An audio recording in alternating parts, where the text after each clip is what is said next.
चांद उगेले पर्वत पर सूरज उगाई न जाने।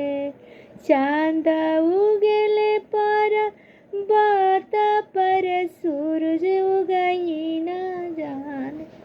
सोमुआ दुल्हा उगसे अपना पापा पर तिलक मांगा हूँ न जान।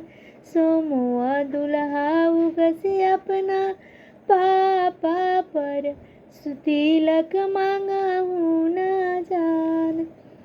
घर घर जी से निकल लिया पाना पापा छाती चंदन लगाई।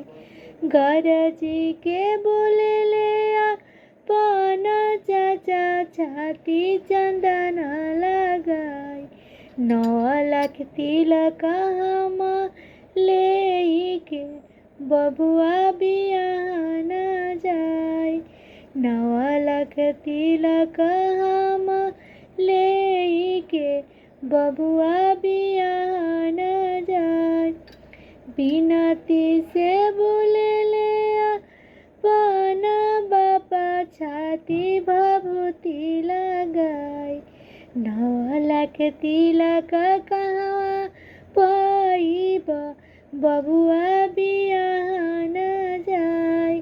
9 लाख तिलक कहवा पाइब बबुआ बियाह